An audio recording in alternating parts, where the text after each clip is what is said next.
Global IT YouTube channel में आप सभी का एक बार फिर से स्वागत है। आज हम वर्कशॉप कैलकुलेशन का पार्ट 15 सॉल्व करने वाले हैं। जो आपको एक क्वेश्चन यहाँ पे नीचे दिख रहे हैं, इनको PDF के रूप में अगर आप डाउनलोड करना चाहते हैं तो उसके लिए आपको विजिट करना पड़ेगा इस वेबसाइट पे www.globalit.org। इस वेबसाइट पे जाकर के आप जो आज का PDF है वर्कशॉप कैलकुलेशन के, इसको डाउनलोड कर सकते हैं। प्लस अगर आप फिटर के हैं, इलेक्ट्रीशियन के हैं, किसी जो भी ट्रेड है आपकी, फिटर इलेक्ट्रीशियन में से इन दोनों में से कोई भी ट्रेड हो, तो आप थ्योरी वगैरह के भी इस तरह के इंपॉर्टेंट क्वेश्चंस की PDF इस वेबसाइट से डाउनलोड कर सकते हैं। ठीक है, यहाँ पे और भी आपको स्टडी मटेरियल वगैरह मिल जाएंगे, एक बार वेबसाइट पे जरूर चेक कीजिएगा। चलिए क्वेश्चन को स्टार्ट करेंगे। और उससे पहले मैं आपको बता दूं कि वर्कशॉप कैलकुलेशन के अलावा और भी सब्जेक्ट होते हैं आपके, इंजीनियरिंग ड्राइंग हो गई या एम्प्लॉयबिलिटी स्किल हो गया, आपको थ्योरी पढ़ना है। इन सब चीज़ों के लिए आप एक बार वीडियो का डिस्क्रिप्शन चेक कर लीजिएगा, मैं सबका नीचे लिंक दे दूंगा। जो आज की वीडियो है पार्ट 15, इसके पहले भी वीडियो मैंने बना रखी पार्ट 14 तक, अगर वो भी वीडियो देखना चाहते हैं तो उसका भी लिंक मैं आपको वीडियो के डिस्क्रिप्शन में दूंगा, जिससे कि आपको आसानी हो उन्हें ढूंढने में। काफ़ी बच्चे कमेंट करते रहते हैं कि सर इसके पहले वाली वीडियो कहाँ से देखें या ड्राइंग की वीडियो कहाँ से देखें, तो मैं सबका लिंक जो है वीडियो के डिस्क्रिप्शन में डाल दूंगा, आप एक बार चेक कर लीजिएगा। ठीक है, चलिए स्टार्ट करते हैं क्वेश्चन को।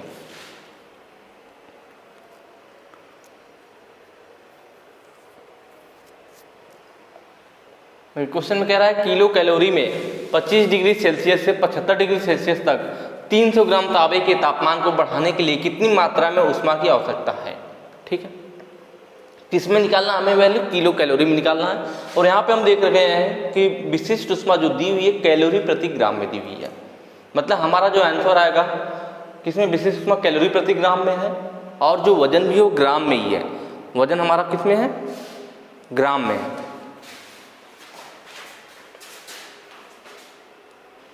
तो इसमें हमें दे रखा है, इसको पहले जो नोट कर लेते हैं, जो जो वैल्यू हमें दी हुई है, जैसे कि 300 ग्राम तांबा है, मतलब M की वैल्यू दे रखी है कितना, एक मिनट इसको इधर नोट कर लो।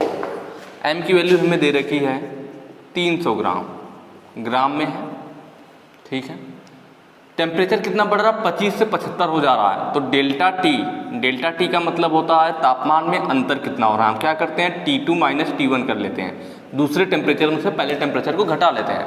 बढ़ के टेम्परेचर कितना हो गया है, टेम्परेचर जो बढ़ के हुआ हमारा 75 हो गया, पहले कितना था, पहले 25 था, कितना हो गया 50 डिग्री सेल्सियस, मतलब 50 डिग्री सेल्सियस का तापमान में अंतर आता है। और क्या दे रखा है, स्पेसिफिक हीट, विशिष्ट ऊष्मा S दे रखा है, कितना दे रखा है 0.092 कैलोरी प्रति ग्राम। यहाँ पे हमारा द्रव्यमान भी ग्राम में है, इसका मतलब जो हमारी वैल्यू आएगी वह कैलोरी में आएगी, फिर हम उसे किलो कैलोरी में बदल लेंगे। ठीक है, चलिए पहले सॉल्व करते हैं। फार्मूला क्या है आपको याद होगा, Q = MS delta T। M की वैल्यू 300 इंटू S की वैल्यू 0.092 इंटू डेल्टा T 50 दे रखा है। ओके, देखिए यहाँ पे 2 जीरो, यहाँ पे 1 जीरो, 3 जीरो। अगर हम तीन जीरो के एक साथ लिखना चाहे तो 1000 लिख सकते हैं। तो इसका 2 जीरो और 1 जीरो, 3 जीरो मिलके क्या करेंगे, दशमलव कितने अंक पे था, 1 2 3 अंक पे था, तो 3 जीरो भी है, 3 अंक पे दशमलव भी है, दशमलव खत्म हो जाएगा। यही होता है ना कि अगर मैं इसमें 1000 का गुणा कर दूँ तो दशमलव खत्म होकर 92 आ जाएगा। तो वह 1000 कहाँ से आएगा, तो यहीं से ले लेंगे। नॉर्मल खत्म होता तो 1000 का गुणा 1000 का भाग करना पड़ता, लेकिन हमारे संख्या में खुद यहाँ पे 2 जीरो है, यहाँ पे 1 जीरो है। तो यहाँ पे क्या होगा, अगर मैं ये 2 जीरो ले लूँ और 1 जीरो ले लूँ तो यहाँ पे सिर्फ 3 बचेगा, क्योंकि 100 वहाँ पे चला गया, और इसका भी जीरो ले लेंगे, 3 गुणे 92 हो जाएगा। इनसे मिलकर इसका दशमलव खत्म हो जाएगा, इंटू यहाँ पे 5 बचेगा, क्योंकि इसका 10 और इसका 100 हमने इसके साथ ले लिया। 100 दाम में 1000 का इसमें गुणा कर दिया, तो ये हमारा 92 हो गया। मल्टीप्लाई कर लेते हैं, 3 पचे 15 इंटू 92, 15 दूना 30, हासिल कितना है आपका 3 आया, 15 नवा 135, और हासिल 3 था 138 हो जाएगा, मतलब 1380 कैलोरी। क्या आएगा, कैलोरी। लेकिन हमें आंसर पूछा था शुरू में किलो कैलोरी में ले आना था। किलो कैलोरी में ले आना है तो 1000 से भाग कर देंगे आप, तो आपका किलो कैलोरी में बदल जाएगा। कैलोरी है, 1000 से भाग देने पे किसमें हो जाएगा, किलो कैलोरी। 1000 से भाग दिया जा रहा है, मतलब 1 2 3 जीरो है, तो जो दशमलव होगा वह बाएं साइड से, सॉरी दाहिने साइड से, इधर से हम गिनेंगे, बाएं को आएंगे, 1 2 3 अंक पे लग जाएगा। यहाँ पे दशमलव लगेगा तो क्या हो जाएगा 1.38 किलो कैलोरी। ठीक है, ऑप्शन देख लीजिए, ऑप्शन आपका दूसरा सही हो जाएगा 1.38 किलो कैलोरी। नेक्स्ट चलते हैं।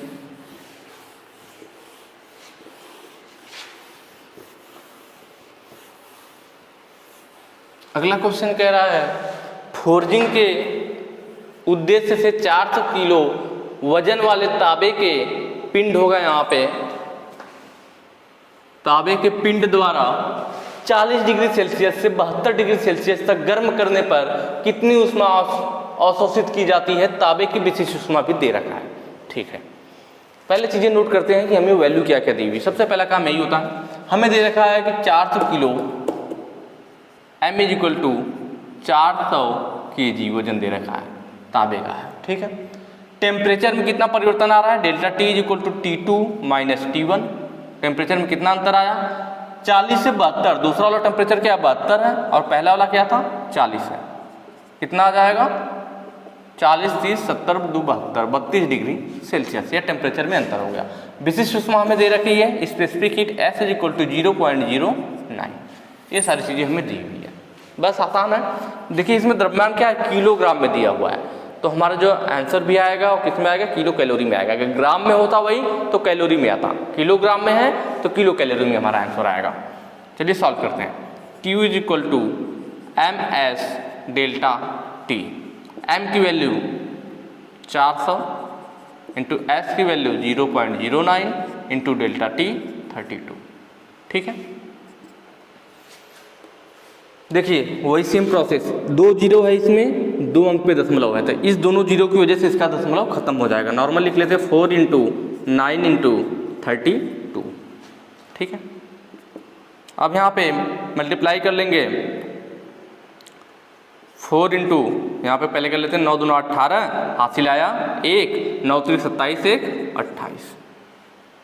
4 का कर ले, 4 8 32, हासिल आया 3, 4 8 32, 3 35, हासिल आया 3, 4 दूना 8 3 11, 1152 किस में आएगा, मैंने बताया था किलो कैलोरी में आएगा। ऑप्शन देख लीजिए, ऑप्शन नंबर जो थर्ड है आपका 11 से 52 किलो कैलोरी। बस आपको जो भी चीज़ें क्वेश्चन में दी हुई है कि आपको भाई m की वैल्यू है, टेम्परेचर है, जो भी है आपको उनको आप पहले लिख लीजिए एक जगह, उसके बाद सिंपल आपको फार्मूला रखना है और फार्मूले में उस वैल्यू को आपको पुट कर देना है, बिल्कुल आसानी से सॉल्व होगा।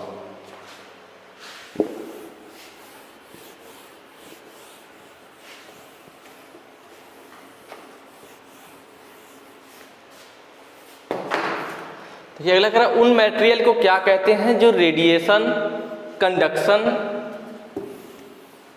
और कन्वेंशन द्वारा ऊष्मा के प्रवाह को प्रतिबंधित करते हैं। ऊष्मा का प्रवाह मैंने बताया था 3 तरह से होता है ना, चालन विधि द्वारा, संवहन द्वारा और विकिरण द्वारा। चालन को इसने कंडक्शन लिखा हुआ है, कंडक्शन मतलब क्या, चालन, रेडिएशन का मतलब विकिरण और कन्वेंशन का मतलब संवहन। मैंने तीनों चीज़ें पहले ही बता रखी है, पिछले मैंने वीडियोज में ये चीज़ें बताई है कि ये क्या होता है। यही हमारे ऊष्मा के प्रवाह के सिस्टम होते हैं। तो ऊष्मा को प्रवाह प्रतिनिधित्व करता है। कह रहा है इनमें से कौन सा ऐसा मटेरियल है जो कि विकिरण, चालन या संवहन द्वारा ऊष्मा के प्रवाह को प्रतिबंधित करेंगे। प्रतिबंधित का मतलब रोकना, मतलब ऊष्मा के प्रवाह को नहीं होने देंगे, ऊष्मा के प्रवाह को नहीं होने देंगे, उन्हें रोकेगा। कौन सा चीज रोकेगा, कंडक्टर। कंडक्टर का मतलब चालक होता है। अगर कोई चीज कंडक्टर है तो वह ऊष्मा को आसानी से प्रवाहित होने देगा, ना कि रोकेगा।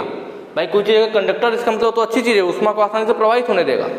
इंसुलेटर, इंसुलेटर का मतलब क्या होता है, कुचालक, जो कि ऊष्मा को प्रवाहित होने में रोकने की कोशिश करता है। इंसुलेटर ही जो होता है जो ऊष्मा को प्रवाहित नहीं होने देता है, मतलब ऊष्मा के प्रवाह को प्रतिबंधित करता है, रोकता है। तो इसका मतलब ऑप्शन बी हमारा सही हो जाएगा। इंसुलेटर वही है जो कि प्रवाह को प्रतिबंधित करता है। चालक तो कंडक्टर मतलब चालक, यह तो भाई आसानी से प्रवाह होने देगा। ठीक है, तो इंसुलेटर ऑप्शन आपका सही हो जाएगा। अगला कह रहा है इनमें से कौन सा ऊष्मा रोधक है। ये भी उसी टाइप का क्वेश्चन है कि कौन सा है जो ऊष्मा रोधक है, मतलब ऊष्मा के प्रवाह को रोकता है। कौन सा इसमें, भाई एल्युमिनियम, एल्युमिनियम को अगर गर्म करोगे एक सिरा दूसरा सिरा भी गर्म हो जाता है, मतलब उसमें हीट का प्रवाह हो रहा है। ब्रास मतलब पीतल, पीतल भी गर्म करोगे तो पूरा गर्म हो जाएगा, वह भी। तांबा, कापर भी वही चीज है, एक सिरा गर्म करोगे दूसरा सिरा गर्म हो जाएगा। तो ये सब तो भाई ऊष्मा के प्रवाह को होने दे रहे। थर्मोकोल, थर्माकोल वह है जो कि ऊष्मा के प्रवाह को रोकता है, ऊष्मा रोधक है। आप देखते होंगे ज़्यादातर जो हमारे इलेक्ट्रॉनिक डिवाइस वगैरह कोई चीज़ें आती है तो उनमें साइड साइड में सफ़ेद टाइप का फोम टाइप का लगा होता है, उसको टूटने फूटने से बचाने के लिए, तो वो उष्मा रोधक होता है। उसे अगर आप एक जगह गर्म करेंगे तो ऐसा नहीं है कि थर्माकोल का एक हिस्सा आप गर्म कर रहे हैं और दूसरा हिस्सा भी गर्म हो जाएगा, जहाँ जलाएंगे वहीं जलेगा, इधर वाला हिस्सा गर्म नहीं होगा। क्यों? क्योंकि वो उष्मा रोधक है, उसमें उष्मा का प्रवाह नहीं होता है। तो थर्माकोल आपका सही हो जाएगा। ठीक है, नेक्स्ट क्वेश्चन पे चलते हैं। किसमें उष्मा चालकता सर्वाधिक होती है? ठोस बर्फ, पिघलती बर्फ, पानी और वाष्प। ठीक है, तो उष्मा का प्रवाह जो कण पास पास होंगे उनमें उष्मा का प्रवाह ज़्यादा होगा। हमारे चालन में सबसे अच्छा उष्मा का प्रवाह होता है। देखिए, पानी है, बर्फ है, पिघलती बर्फ है।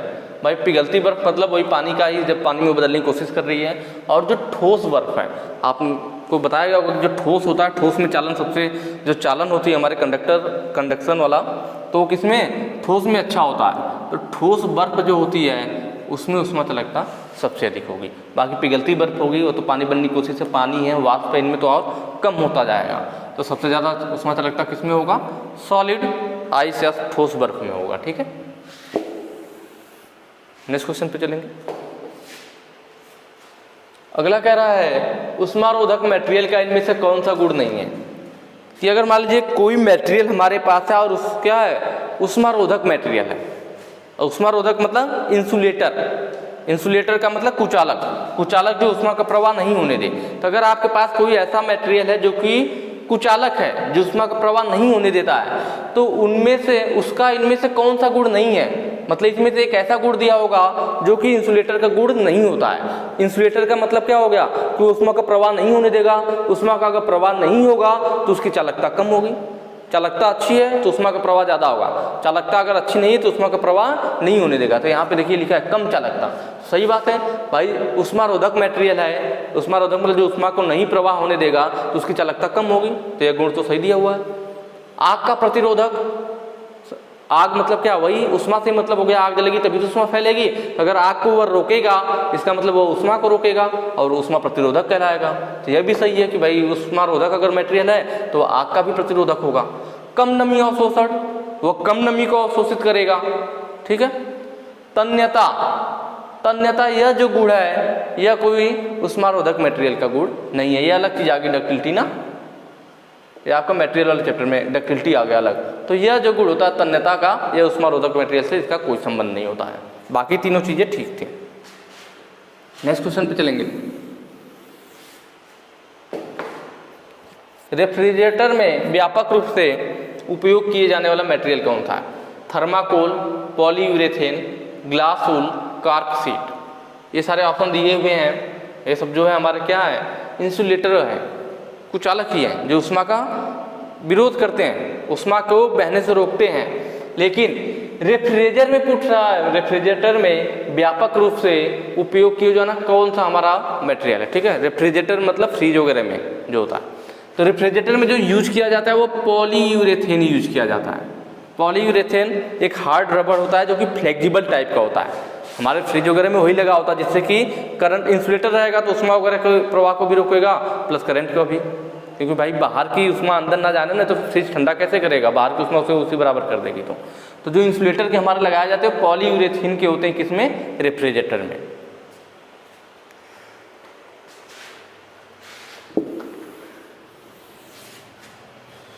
इनमें से कौन सा एक खराब उष्मारोधक है? देखिए चारों तो हैं उष्मारोधक ही, कांच, कार्क, रबर और सोडस्ट। ये सब चीजें क्या हैं? ये सब जो है हमारे उष्मारोधक है, मतलब उष्मा को प्रवाह होने से रोकते हैं सारी चीजें चारों।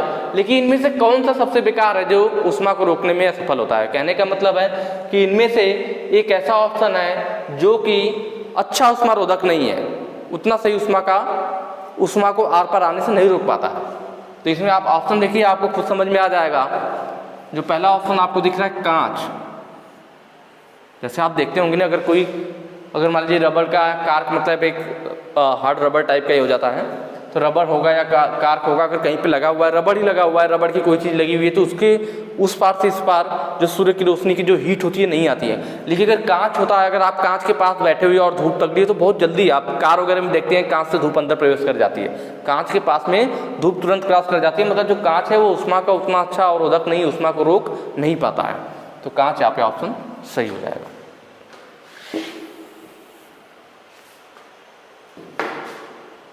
नेक्स्ट है किस तापमान पर कोई ठोस द्रव में पिघलता है। देखिए ये चारों चीजें मैं बताऊंगा आपको। क्वथनांक, गलनांक। क्वथनांक का मतलब होता है बॉइलिंग पॉइंट,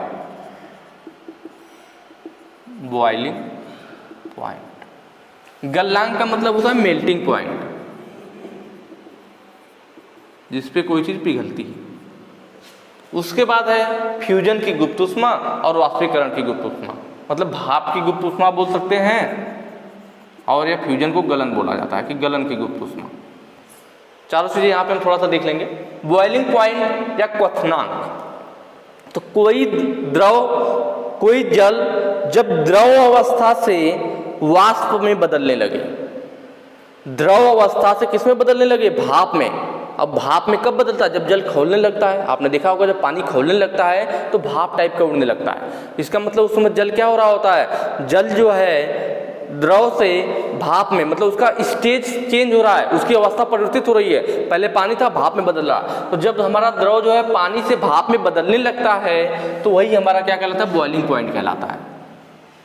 और कितने डिग्री सेल्सियस पे, आपको ध्यान होगा 100 डिग्री सेल्सियस पे पानी खोलता है और उसी टेम्परेचर पे वो द्रव से भाप में बदलने लगता है। तो जब कोई हमारा द्रव पानी से भाप में बदल रहा है तो वह उसका बॉइलिंग पॉइंट या क्वथनांक कहलाता है।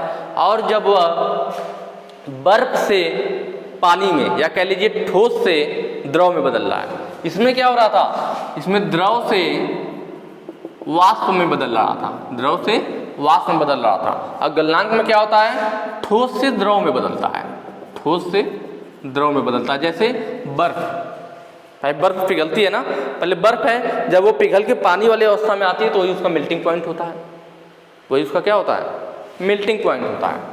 मेल्टिंग पॉइंट मतलब पिघलने वाला। कितना होता है, तो आपको मालूम होगा पानी जो है 0 डिग्री सेल्सियस पर बर्फ से द्रव में बदलने लगता है। तो जब कोई, दोनों में स्टेज चेंज हो रहा है, लेकिन फर्क क्या है कि यह द्रव से वाष्प में बदलता है तो क्वथनांक, और अगर ठोस से द्रव में बदलता है तो गलनांक। ठीक है। और गुप्त ऊष्मा क्या होती है, देखिए गलन की गुप्त ऊष्मा, गलना मतलब गलनांक से रिलेटेड है। जब हमारा बर्फ से पानी में बदलता है, बर्फ से पानी में बदलता है, अगर यह बर्फ है तो इसका तापमान कितना होगा, 0 डिग्री सेल्सियस पे बर्फ बन जाता है। और जब बर्फ से पिघल के पानी में परिवर्तित होता है ना, बर्फ से पिघल करके जब यह द्रव बनता है तो मान लीजिए थोड़ी बहुत बर्फ रहेगी, या ज्यों वह पूरा द्रव में परिवर्तित हुआ हो, उस समय भी इस द्रव का जो टेम्परेचर होगा 0 डिग्री सेल्सियस ही होता है। बर्फ था तब भी 0 डिग्री सेल्सियस, जब वो लास्ट वाला हिस्सा या थोड़ा सा बर्फ रह गया हो, पूरा पिघल रहा है पानी के रूप में, उस समय जो पानी का टेम्परेचर होगा वह भी 0 होगा, और बर्फ के समय भी 0 था। जबकि हमने इसी उष्मा दिया तब तो बर्फ पिघली। तो जो हमने वो उष्मा दिया वो कहाँ खर्च हुई, वह उष्मा इसका टेम्परेचर नहीं बढ़ा पाई।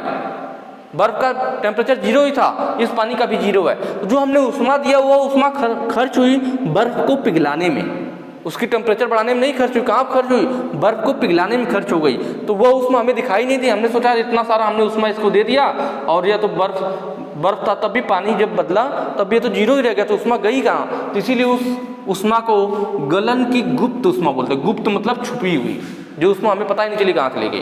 तो गलन की गुप्त उष्मा मतलब, गलन मतलब गलाने में, वह गुप्त उष्मा कहाँ खर्च हो गई, गलाने में। वो कितना होती है, तो गलन की जो गुप्त उष्मा होती है वो होती है 80 कैलोरी प्रति ग्राम। ठीक है। वैसे ही वाष्पीकरण या कह लीजिए भाप की गुप्त उष्मा, तो जब हमारा द्रव किसमें बदलता है, भाप बन के उड़ने लगता है। क्या बन के, भाप। हमारा द्रव भाप बन के उड़ता है। तो आपको मालूम है द्रव 100 डिग्री सेल्सियस पे खौलने लगता है। उसके बाद आप कितना भी टेम्परेचर देते जाओ, द्रव का जो टेम्परेचर है ना वो 100 डिग्री सेल्सियस से नहीं बढ़ेगा। क्यों नहीं बढ़ेगा, क्योंकि अब जो आप 100 डिग्री सेल्सियस के ऊपर जो तापमान दे रहे हो ना, वह क्या कर रहा है, वो द्रव को भाप में बदल रहा है। इसी वजह से 100 डिग्री सेल्सियस के बाद जो भी आप तापमान दोगे इसका तापमान बढ़ेगा ही नहीं। आप तो सोचोगे यार मैं उष्मा दे रहा हूँ, टेम्परेचर क्यों नहीं बढ़ रहा। क्यों, क्योंकि यह जो द्रव है, द्रव को भाप में बदलने में वो उष्मा खर्च हो रही है। इसीलिए यह भी क्या हो गई, यह उष्मा हमें यह भी उष्मा दिखाई नहीं देती। इसलिए इसे भी भाप की गुप्त उष्मा बोलते हैं कि यह गुप्त उष्मा कहाँ चली गई, भाप बनाने में चली गई। तो यह कितना होता है, तो जो भाप की गुप्त उष्मा होती है वो 540 कैलोरी प्रति ग्राम। कहीं कहीं पे इसको 539 भी दिया होता है, ठीक है, तो ये होता है हमारा बर्फ की अगर। तो यहाँ पे पूछा था किस तापमान पर कोई ठोस द्रव में पिघलता है। देखिए मैंने बताया ठोस से द्रव में बदलेगा तो वह गलनांक कहलाता है। किस तापमान पर? मेल्टिंग पॉइंट पर। और अगर वही द्रव से भाप में पूछता तब क्वथनांक कहलाता। ठीक है, तो क्वेश्चन में ठोस से द्रव पूछा था, ठोस द्रव में पिघलता है, जब ठोस द्रव में पिघलेगा तो गलनांक कहलाता है।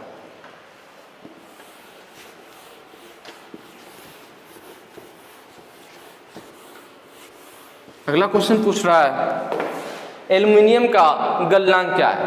देखिए एल्युमिनियम का जो गलनांक होता है, मेल्टिंग पॉइंट होता है, एल्युमिनियम कितने डिग्री सेल्सियस पे पिघलता है या गलता है, तो वह होता है 660 डिग्री सेल्सियस। कभी कभी क्वेश्चन में आपके एल्युमिनियम का क्वथनांक भी पूछ लेता है। क्वथनांक मतलब बॉइलिंग पॉइंट। जब मेल्टिंग पॉइंट पूछेगा, मेल्टिंग पॉइंट गलनांक, तब तो 660 डिग्री सेल्सियस। भाई 660 डिग्री सेल्सियस पे गलना शुरू हो जाएगा, लेकिन एल्युमिनियम गल करके खौलने कब लगेगा, बॉयल कब होने लगेगा, वही बॉइलिंग पॉइंट होता है ना, जिसे क्वथनांक बोलते हैं। तो यह होता है आपका 2519 डिग्री सेल्सियस। ठीक है, दोनों चीज़ें ध्यान रखिएगा, एग्जाम में कुछ भी पूछ लेता है, कभी गलनांक भी पूछ लेता है, कभी क्वथनांक भी पूछ लेता है। तो जो मेल्टिंग पॉइंट है या गलनांक है वो 660 डिग्री सेल्सियस है। जब भी होगा भाई उस पर गल रहा है ना, खौलने के लिए और टेम्परेचर देना पड़ेगा, तो इसीलिए बॉइलिंग पॉइंट का जो क्वथनांक होता है वो 2519 डिग्री सेल्सियस होता है। ठीक है, बाकी आगे के जो क्वेश्चन है हम नेक्स्ट वीडियो में करवाएंगे। अगर वीडियो अच्छी लगी हो तो डेली की तरह जो मैं बोलता हूँ वही बोलूँगा कि ज़्यादा से ज़्यादा शेयर कीजिएगा। बाकी मिलते हैं नेक्स्ट वीडियो में आगे के टॉपिक के साथ। Thank you.